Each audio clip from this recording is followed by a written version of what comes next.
Welcome to the debate. We are watching the global financial system fundamentally rewire itself, navigating what is really a profound transformation.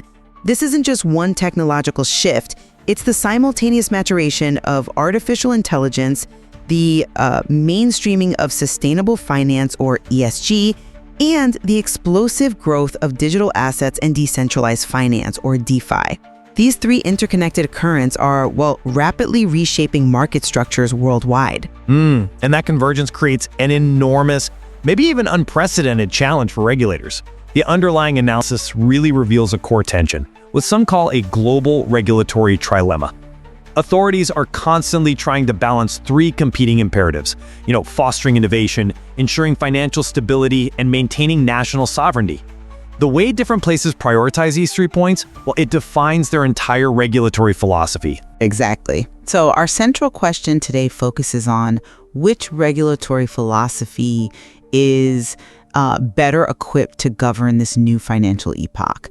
I maintain that the European Union's approach, which is comprehensive, prescriptive, and I'd argue stability-focused, is the only way to really manage these novel systemic risks. And I'll be arguing for the competitive advantages of the U.S. model.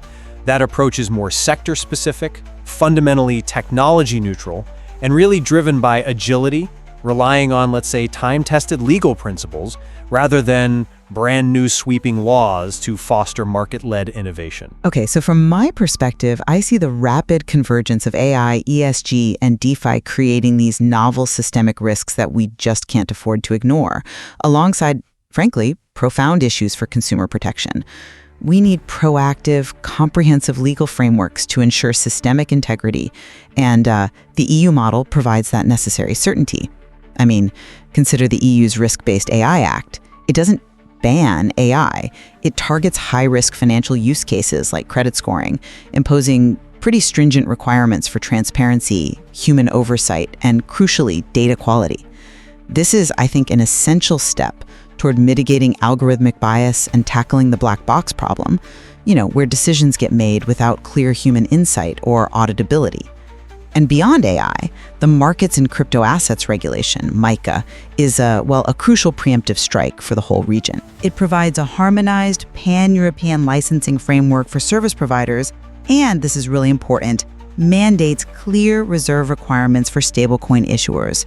We all saw the catastrophic failures of the crypto winter in 2022, the collapse of Terra Luna, the FTX disaster, and those events demonstrated pretty clearly that a stability-first approach is absolutely necessary if we want to build public trust.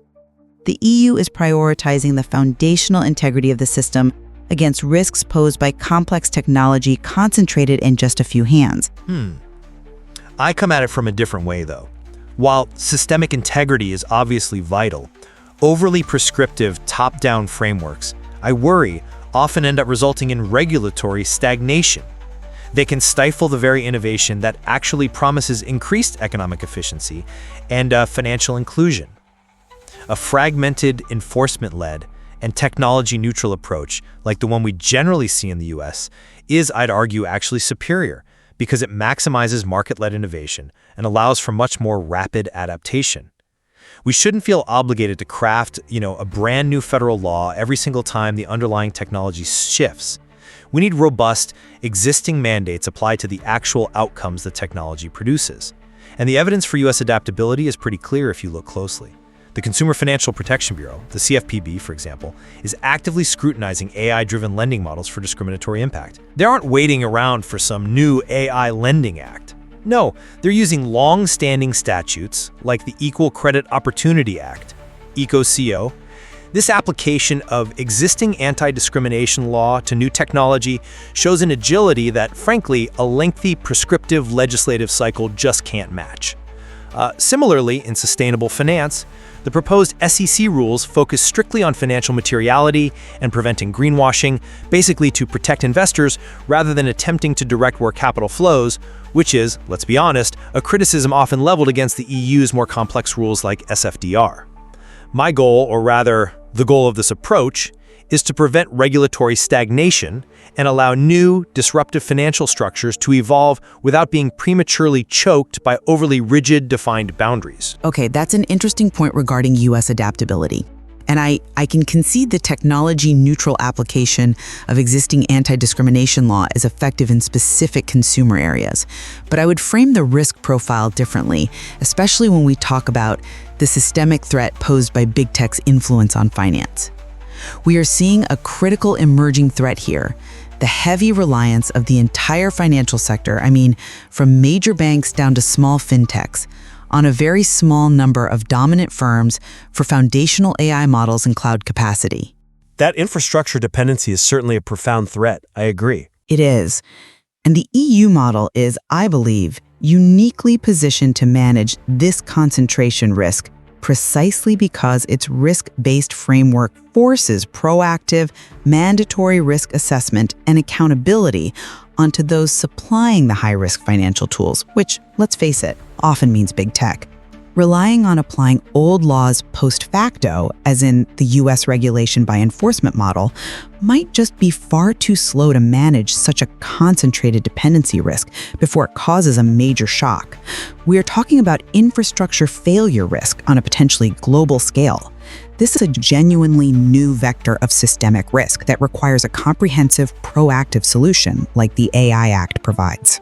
I'm sorry, but I just don't buy the premise that the technology-neutral model is inherently too slow to address systemic risk.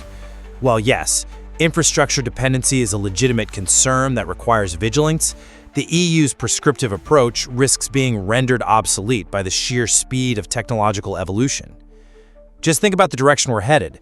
The frontier is already moving beyond generative AI toward fully autonomous agentic AI systems.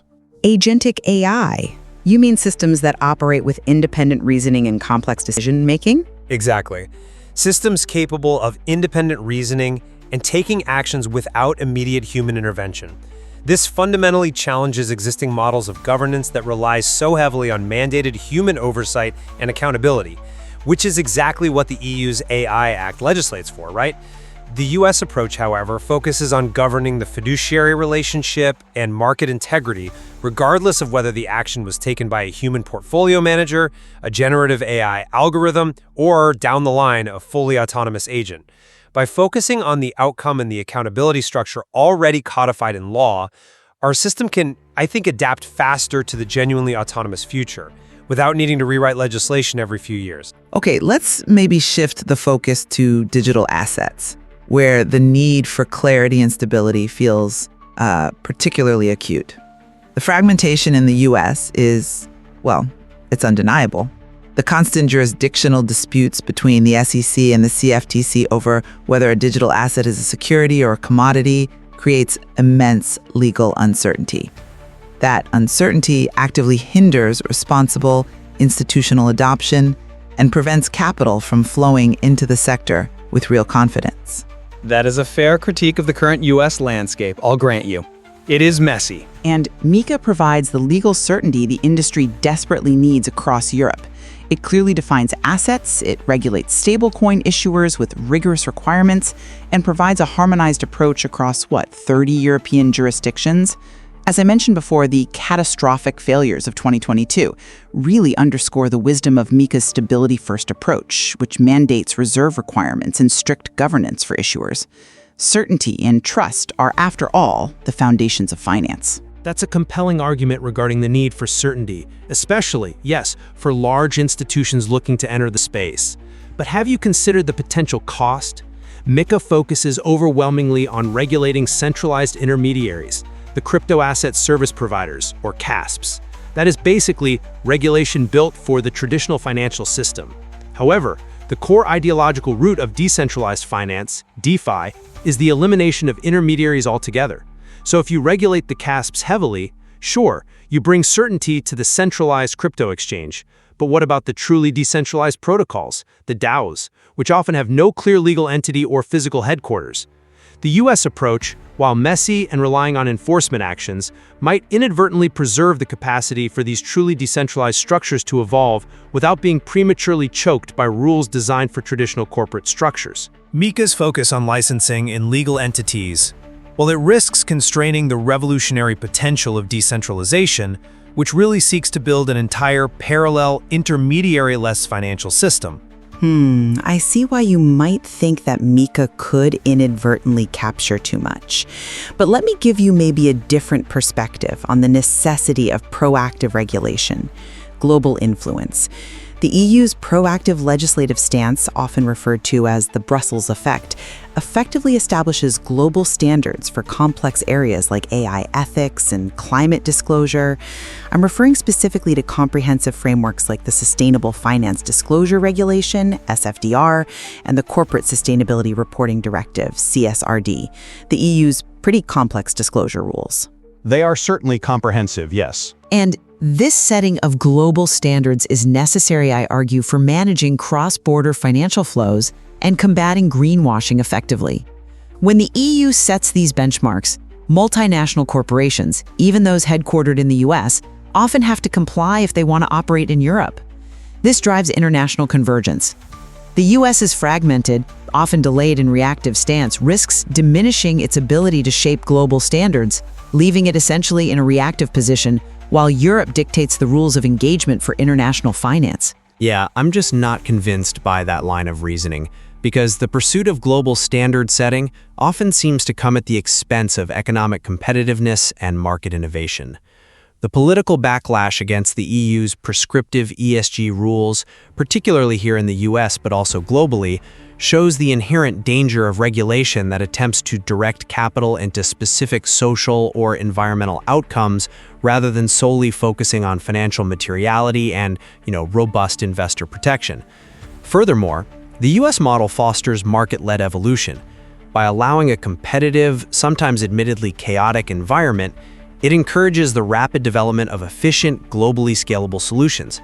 Just think of the dominance of US financial institutions and technology firms in developing foundational AI models. They often achieve this because their system prioritizes speed and scale, even if it means trading immediate legal clarity for rapid technological progress. Overregulation, I worry, simply hands the future of finance to competitors. So, to summarize my position, the necessity of managing massive systemic risk from big tech concentration, that new infrastructure vulnerability we discussed, and providing fundamental, predictable consumer protections in this volatile, technology-driven world, well, it dictates the need for the EU's proactive, comprehensive frameworks. From the risk-based structure of the AI Act to the stability-focused governance of MiCA, regulatory resilience and foundational trust must be the paramount priorities when dealing with something as critical as the global financial system. And I'll reiterate that the US's technology-neutral application of core legal principles, though yes, fragmented and relying on enforcement actions to draw the lines, offers the superior agility and flexibility required. This approach allows the legal system to keep pace with the exponential growth of autonomous agentic AI and the continued evolution of truly decentralized finance without prematurely stifling the breakthrough innovations they promise. It's clear both jurisdictions are grappling with the same massive challenges that are fundamentally redefining finance: the tokenization of real-world assets, the necessary shift from mere ESG disclosure to verifiable impact measurement, and the critical governance structures needed for completely autonomous financial systems. Absolutely. The tension between achieving robust regulatory resilience against these new forms of systemic risk and maintaining the necessary freedom for technological innovation. Well, that remains the defining and frankly difficult feature of the financial future.